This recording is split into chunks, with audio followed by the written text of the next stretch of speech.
Hello everybody, Floppy Waffle 69 here, and welcome back to the channel, guys.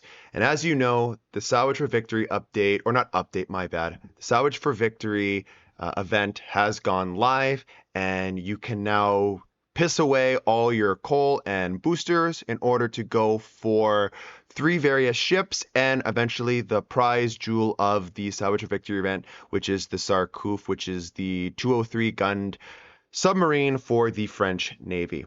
But I'm not here to talk about the Sarkouf. I'm actually here to talk about the other 3 ships that you will get inevitably on the way up to the Sarkouf, or if you just want to pick these ships up in the meantime and not even go and invest that deep into the other ships, or inevitably the prize jewel, which again is the Sarkouf. This is the first ship you will come by. This will run you 192,000 coal if you so choose to go all in on the coal, which I highly recommend. I think boosters are... I think coal is a lot easier to obtain nowadays, and I think the boosters best spent on something else, or God forbid, just play the game with the blue and red boosters, other than pissing them away, because that's what wargaming wants you to do. But again, unless you're sitting on a metric fuck ton of boosters, I would recommend the coal. It's just easier to obtain, better to spend it, right? And that's exactly what I did. But this is the Tier 8 Italian battleship, the M.Colonna, for the M.Colonna for short, which I will be calling it for the rest of the video. This Italian battleship goes at Tier 8 and is advertised as the new secondary, SAP secondary brawler. And I'm sure if you look at it on the paper or on ShipTool, you go, wow, that SAP secondary DPM, the actual hitting DPM, this is insane. This is going to be the king of the brawl. Oh my God. But I think some things are overlooked. And I think, I see a lot of YouTubers and a lot of community contributors talk about this specific ship. And, some of them say this ship is fun, but it's not the strongest. Some say it's actually a real blast. They recommend it completely. Some say the secondaries are bonkers. And very few are mentioning the guns. Okay, they talk about it maybe for 30 seconds and then they move on and they show you guys gameplay of the SAP secondaries and how insane this thing is in brawling like scenarios, and that's what they try to advertise it to you as. And then you go ahead and spend 192,000 coal on this ship, and then you take it into battle and you realize this thing feels fucking like shit. Why did I buy this thing? Why did I listen to these YouTubers or this specific YouTuber or anything like that? I am not liking this ship at all. And that, in my opinion, is down to one major thing. I think they are kind of promoting the wrong idea about this ship. They're promoting the SAP secondaries over the main battery guns of this ship. As you know, this gun has 8 381 millimeter guns, just like its tech tree counterpart, which is actually a tier 7 up-tiered with a little bit worse armor, in my opinion, for balancing features, right? But these guns have battle cruiser dispersion. So ships like the A gear, for example, right? That's why, and the Azuma, the Yoshino, those guns. And as you know, those guns actually feel pretty damn comfortable to play. And that's coming from a cruiser perspective.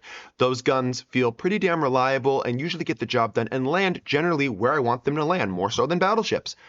Well, that applies here on this battleship, guys. This ship, mixed with its armor piercing values, which are high penetrating, high velocity, decently, not super lightweight, but lighter, but not Roma light, AP that actually punches incredibly well. Especially at longer ranges when you wouldn't expect to get citadels, you would just expect maybe chunking salvos, stuff like that. You're actually scoring citadels on ships that can be citadel, because as you know, Wargaming loves releasing battleships that don't have citadels. But this ship can get the job done. And I think you'd be kind of foolish not to invest into these guns and then think about your secondaries as a secondary afterthought. Because the big flaw to this ship, guys, is that the hull cannot take a lot of damage. And the only big, I guess, survivability impact that you have to help mitigate these issues comes in the form of your fuel exhaust smoke, which is actually really good. I think it lasts for up to 60 seconds. It's either 40 or 60 seconds. And I'll go through the values later on in the video. But it has an insanely long cooldown at like 2 or 3 minutes. Okay, so that's the trade-off there. And that's it. Mixed with its concealment value, I think a full stealth rig on this battleship can get you down to 11.7 kilometers, which is actually really, really good. But again, based on the build that I'm going to be showcasing to you guys, I actually wouldn't recommend taking the captain skill concealment expert. I think investing in the concealment module is enough to get it down to 13, and that's all you need to do, especially if you want to play the ship that I think the ship should, or the way the ship should be played. And again, I'll go in more in detail on this. If you're new to the channel, guys, this is a ship analysis, basically like a ship review. I'm going to go in, really crunch the numbers for you, dig deep under the hood, talk about the ship, and then I'm going to go ahead and follow up with some gameplay so you can kind of see roughly how the ship performs in battle. As I'm sure you guys are running into these ships at tier 8 a lot. You're seeing a lot of them out there. And again, like I have been seeing them, every now and then you see one of them maybe top the leaderboard because it's a top tier game for the guy, and he just decimates ships that aren't really too familiar with what this thing can do. But a lot of these ships, in my opinion, are falling more middle to lower in the pack because they are simply rushing in to utilize these secondaries, and they're not doing wonders for themselves. As a matter of fact, they're just getting themselves killed. So without further ado, guys, let's get on into the video. So first I will send my commander and I will demount all the flags so it's not consuming any stats for you guys. And I'll just briefly go over the statistics and the armor scheme for you to kind of showcase what I'm talking about. And like I always do, I want to start with the armor scheme for you guys, because I think this is a big part that a lot of people just don't simply understand yet about this ship. And I'll showcase the tier 7 right after this. So 25 millimeter nose with a 30 millimeter icebreaker. You have a deck of 32 millimeters, and you have a aft end deck of 25 millimeters with an upper belt coming in at 220 and a lower belt or main armor belt of 300. That is not very good, okay? Especially when we strip away the armor layers and we see that we have a massive citadel on this ship that is raised in the middle, that is easy to hit and will be hit if you do not angle your ship properly. This ship is not very well armored. It has no survivability, in my opinion, with its armor scheme. And I know sometimes things are falsely advertised as like, oh, this thing doesn't have really good armor, but then lo and behold, it actually, if you know what you're doing, you have a brain cell, the ship can be relatively tanky. This is not one of those ships. You still can angle by all means, but because you have so many lower end millimeter of thickness platings like this 25 and this 32, HE spammers are going to eat this ship up for days, guys. And this is a tier 8, so you could theoretically run into tier 10s. It's just not a good package at all for a brawler. So you can kind of see where I was thinking, or what I'm thinking when I'm talking about the way to play and build this ship. Okay, that's just a start. Now we compare it to the Carcuccioliola, where the fuck you call this thing. I'm going to call it the Karak. 26 millimeter nose, 150 millimeter icebreaker, a 30 millimeter deck, which is 2 millimeters less, 26 millimeter ass, and the same millimeter armor plating. Is it just me, or does this thing feel a little bit more armored tier for tier than its tier 8 counterpart? And yes, it does. This ship is actually the tier 7 copy paste of this ship is actually more armored than now its tier 8 sister that's up at, up here at tier 8. So why did Wargaming give it this like shittier armor scheme? In my opinion, because it's gaining a lot of more gimmicks. That's why it has it. Like, yes, as if SAP wasn't enough on the main caliber guns, we actually drop the SAP on the main caliber, pick up the HE, and still have the armor piercing. But now we have battle cruiser dispersion, which again is already immensely better than the tier 7 ship that is its sister, right? And then on top of that, we now pick up this secondary battery, which is actually pretty crazy and nutty. And I will go ahead and showcase that and talk a little more about that here in depth in just a little bit. And it's SAP secondary. So this is similar to like the Cecilia. This is similar to the Giuseppe. Pretty notorious, right? I mean, I guess a cruiser counterpart would be like the Napoli. So you guys know what SAP secondaries can do. But again, there is a big caveat with SAP secondaries. I'm not a big fan of them, and I will talk about it later. Though the Colonna does have a little bit different and a few tricks up its sleeve with these 90 millimeter SAP secondaries that actually make them a little bit more viable than your standard SAP secondaries, okay?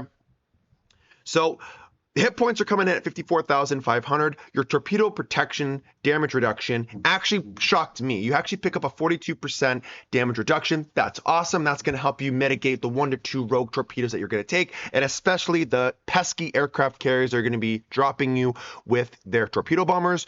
And a little bit of advice about that, because I'm not really going to go into the AA defense. All you need to know is you have that typical 4.6 long range AA of the Italians. It's only self-defense. It's really not going to be there for team utility or team AA values or anything like that.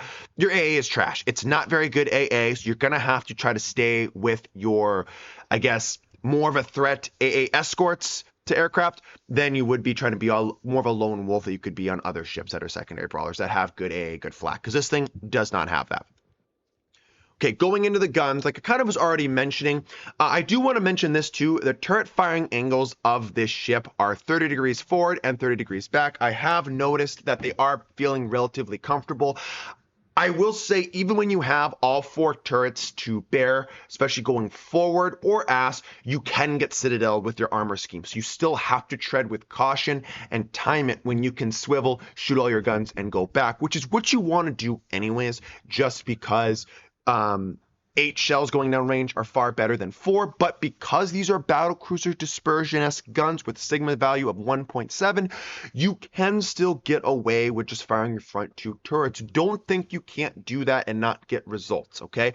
I'm just a big proponent or believer in higher shell volume. Higher shell count is usually going to translate to more accurate shells landing where you want them to land, just because more is better when going down range.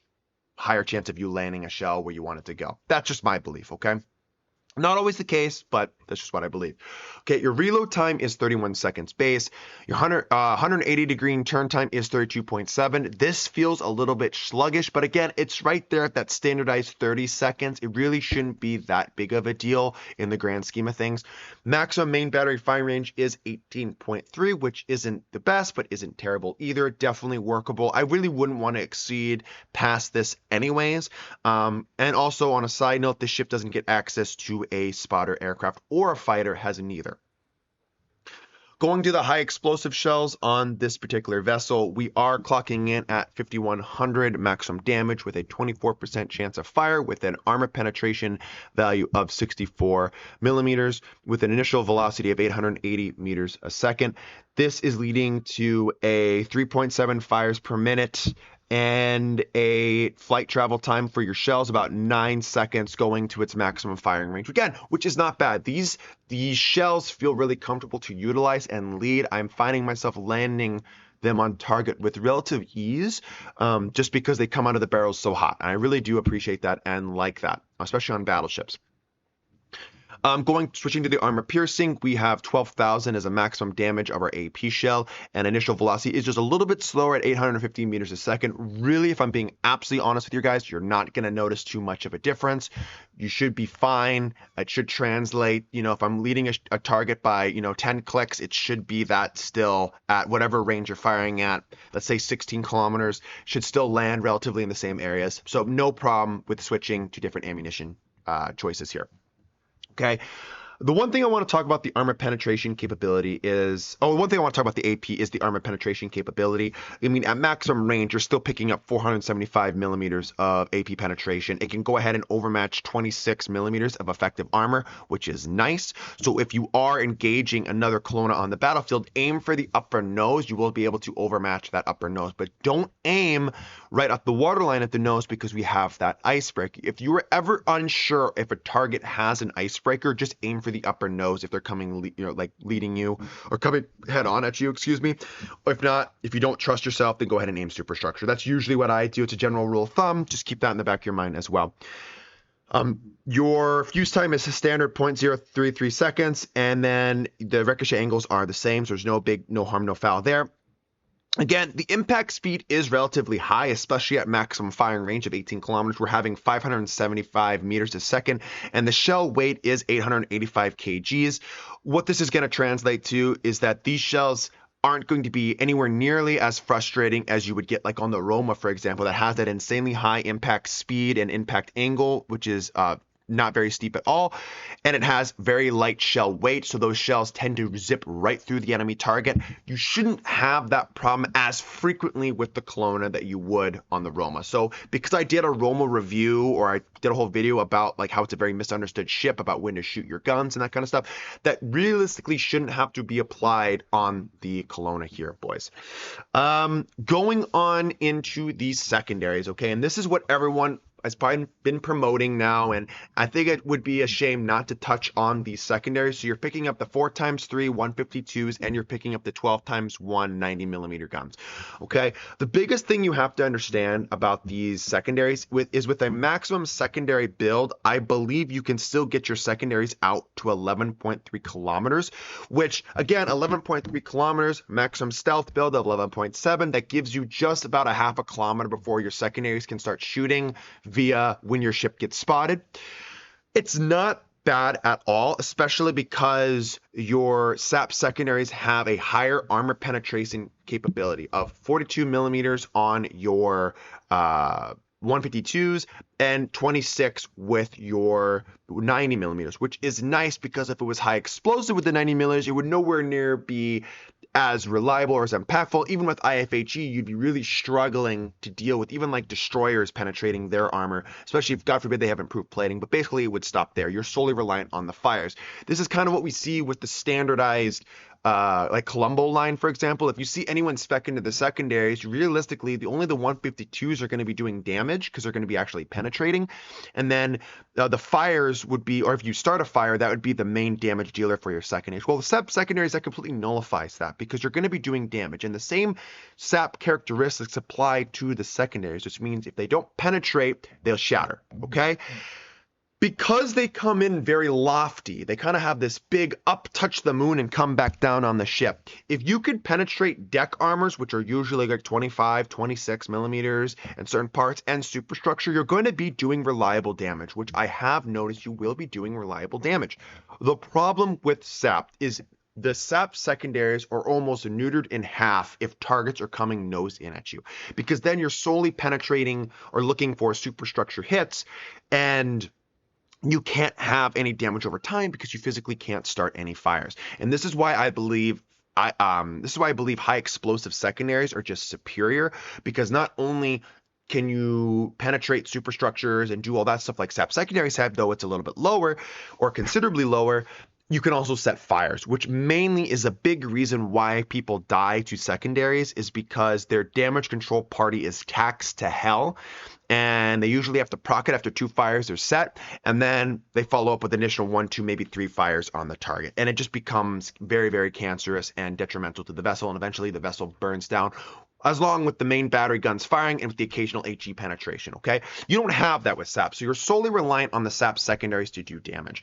So it's one thing that I recommend is that if you're coming in nose in, if you find yourself within secondary firing range of the Colonna, or just SAP secondaries at all, either go directly nose into the target or just rip off the band-aid and turn around and run away, because the second you start showing any amount of broadside, it's going to give this thing enough angle to still penetrate its SAP if it's hitting specific areas that it can penetrate, okay?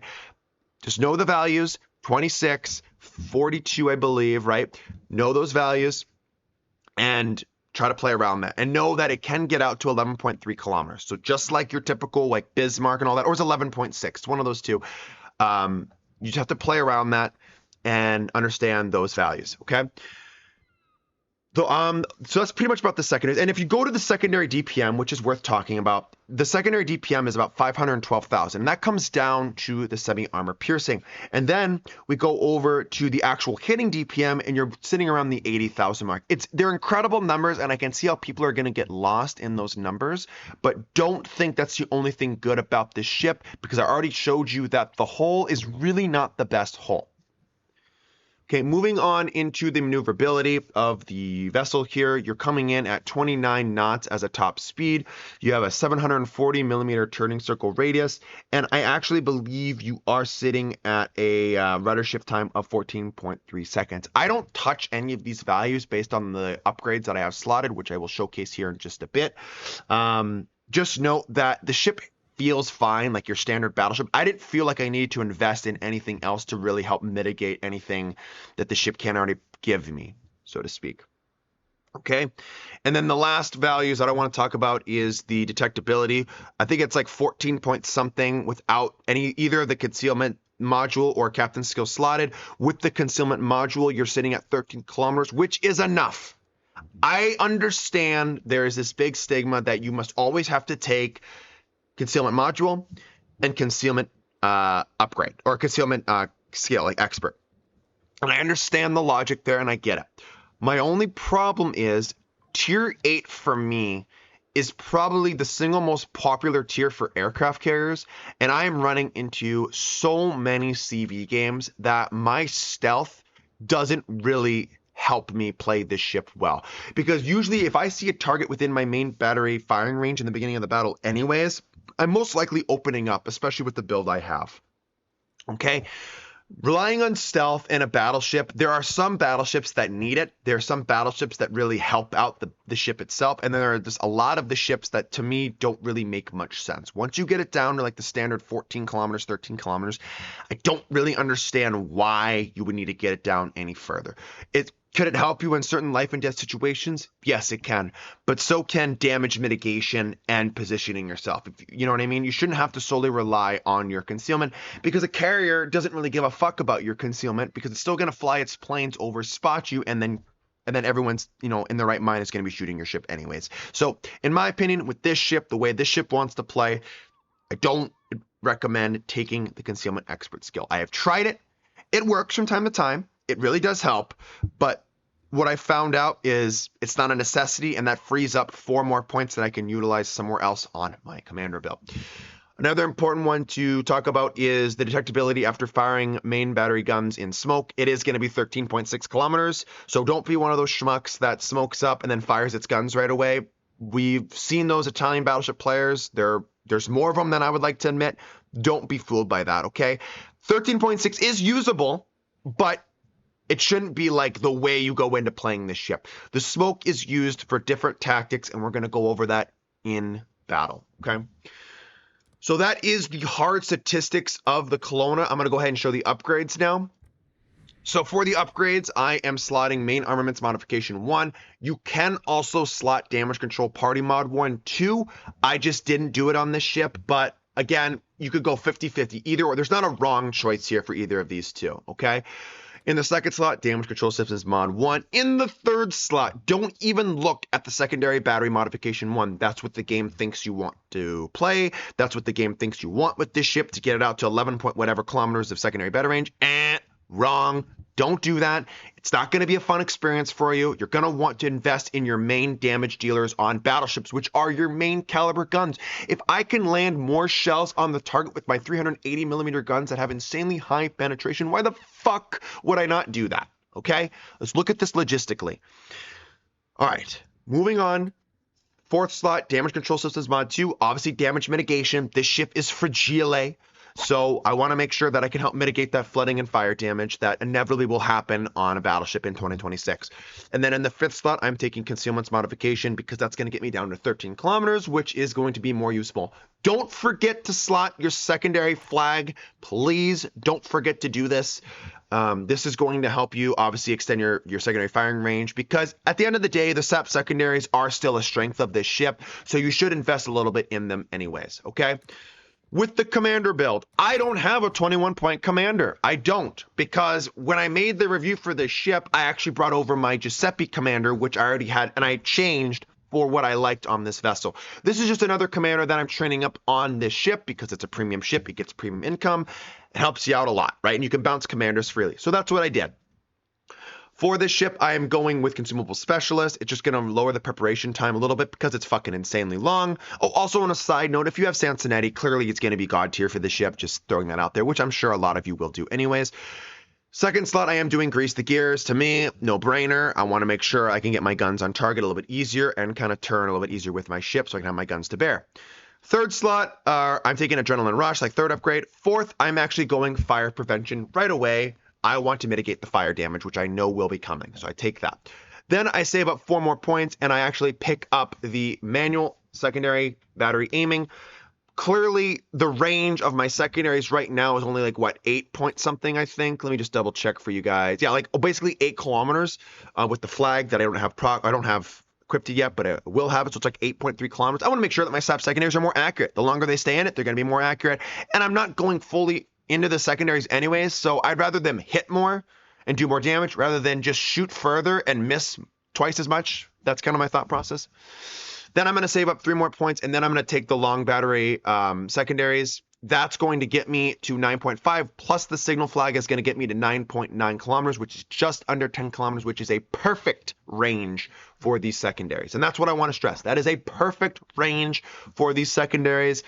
If someone happens to be within that kilometer range, also, a lot of destroyers have 10-kilometer range torpedoes, so you can kind of get my drift here.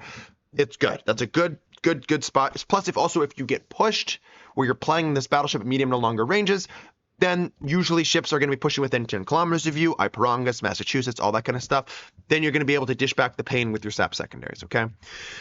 I go ahead and I believe I slot either emergency repair specialist, if you want to get an extra charge and you get all the bonuses of this, right, as you see listed on the screen, or there is an argument to be made that you go ahead and take the basic survivability, and then you go ahead and follow up with the emergency repair specialist. So either or of these builds will work well for your commander. I have played around with both. If it's going to be me and what I'm going to be doing, because I'm already investing in fire prevention and this is a percentage-based game, I'm going to go more with the emergency repair specialist because this is going to help with my damage control party action time plus 10%. Also with my repair party action time, which is going to be longer, which is going to lead to greater survivability. That's what I'm thinking about. I want to make sure my vessel is alive for longer. That's it. Okay, so that's kind of what I would recommend when it comes to a commander build. All right, boys, that is the Colonna in a nutshell. I know it was a longer port analysis. I'm trying to make these quicker, but there's just so much to talk about with this ship, and there's just a lot of kind of iffy, subpar information out there, and I want to make sure if you take the time to watch this in video for its entirety, you're getting that right information so that I can potentially sway you to thinking, especially if you're a Battleship main, that this is actually, I know it's a little bit on the steeper on the pricer side with the 192,000 coal, this ship is worth it, in my opinion, if you play it this way that I'm going to showcase to you. So without further ado, guys, let's go ahead and get into the replay. Alrighty guys, and here we are in battle with our Colonna. I will go ahead and flash up the upgrades and commander skills just to kind of refresh you guys if you already forgot. Or if you skipped to the battle portion of the review, that's okay too. As long as you're getting the information you need, that's all that matters. And you're entertained, right? Fuck. Alright, anyways, I do highly recommend you do watch the port analysis. There is a lot of information that I threw at you guys when it comes to this ship.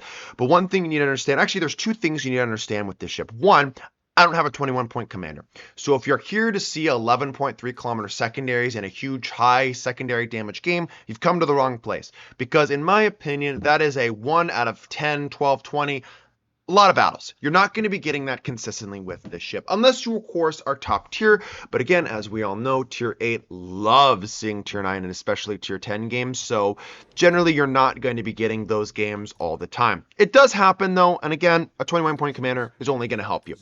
But number two, this ship has a couple of consumables that we have to talk about. Okay, obviously your damage control party, standardized, right? Repair party, standardized, nothing important there to talk about. But there is something important to talk about in the forms of the fuel exhaust smoke generator, whatever it calls, fuel exhaust smoke, whatever it's called. This smoke is pretty nutty. It has a 60-second action time, which is a minute. That's fucking crazy. Then you have a cooldown once that 60 seconds is expired of 180 seconds. You can see why in the commander build I took the tier 1 skill of reducing my consumables by 7.5 seconds. And that's one of the reasons why. Because that is insanely long. This thing's survivability comes down to two things, like I already mentioned. It's concealment and it's smokescreen.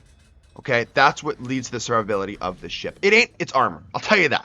This armor is not very good, it's not very tanky, and it's freaking an HE spammer's wet dream because this thing will be penetrated left, right, and center by high explosive, and don't even get me started on the armor piercing. Even at the slightest angle, your citadel is massive, mixed with your lower than average millimeter plating. it's just not going to lead to very good results in regards of trying to utilize your armor. You have to be very careful when it comes to brawling in this ship and or cross map clapping. Like obviously this Chios' guns are pretty ass, so I really don't have to worry too much, but again, he might have enough penetration to citadel me. I'm not 100% sure. Talk a little about the game here. Obviously, it's just a destroyer on this flank. There's nobody else, so I understand he has the single launch torpedoes. Could kill me if he learns how to torpedo. He doesn't, which is awesome, so we're able to mitigate a lot of damage. But at the end of the day, I had to do it. I had to rip the band-aid off, had to eliminate him from the game, so then our flank could push forward. It's better that a battleship does this than a cruiser, right? So that was kind of my thought process. Okay, but going back to the Colonna here. So we talked about the fuel exhaust smoke. We talked about how shitty the armor is. We talked about the Citadel. Now we want to talk about the guns. Okay, I mentioned everything you need to know about the guns in the port analysis. The battle cruiser dispersion is the main highlight. And thus, I am further building onto that by not taking the secondary battery modification 1 in the 3rd slot. I am taking aiming systems modification 1. Okay, your sigma value is 1.7. Okay, which usually isn't that good, if we want to be honest with you. It's not terrible, but kind of like on the lower end for battleships. Usually it's like 1.8. Okay, and that has to do with the consistency of the shells landing somewhere in the ellipse that is generally more favorable than shit. Okay, so 1.7 is usually like, it's kind of hit or miss. But you have battlecruiser dispersion, which is ultimately going to be better than standardized battleships, and your shells are landing exactly where you want them to land. Now, it's not going to be 100% of the time. Again, this game is still based heavily off of RNG. It's just better on percentage scales and numbers is what you're basically fiddling with around. So again, I'm not going to sit here and say your guns are going to land 100% of the time where you want them to land. That's just simply a lie. But because it's battlecruiser dispersion, you have a greater chance of your shells landing where you want them to land. Okay? The guns, in my opinion, are actually the main highlight of the ship. The SEP secondaries, I can see, again, I talked about this in the port analysis, the SEP secondaries, I can see why people would think that the SEP secondaries are the main highlight of the ship. They're insane. They're nutty. They're crazy. You have a shit ton of DPM. Your actual theoretical hitting DPM is off the charts. I understand the thought process.